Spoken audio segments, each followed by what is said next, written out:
All right, let's get going. We're going to do this Letterman style, and so starting at the top, number 5, the most effective thing we found that experts suggest, and this is coming from Claire Sukman over in the Corporate Education Group, was to set explicit ground rules.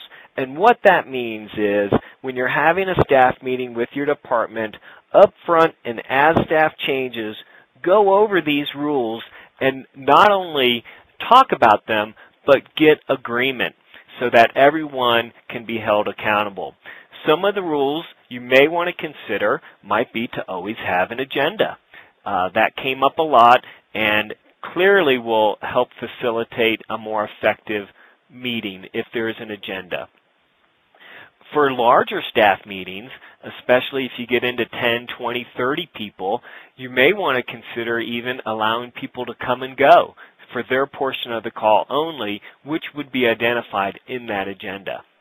Another thing that's very helpful, but again should be spelled out in the ground rules, is calling on people by name. Get everyone to answer.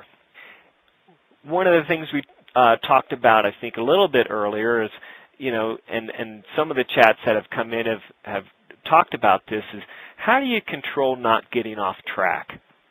Well, a suggestion, and it could be established in the ground rule, would be, no big monologues. You can set a time limit or a number of sentences or the number of slides, but you may say, no one's going to talk for more than 3 minutes at a time.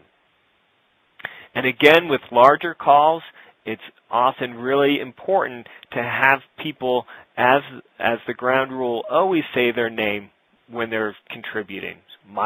This is Brad, and my input on this topic is XYZ. Again, I'm going to have the reference information at the bottom of each slide as we go through. In the interest of time, I'm going to keep going forward, but you can know that afterwards, if you want more information about any of these items, we'll be able to provide the links and detailed contact information for you.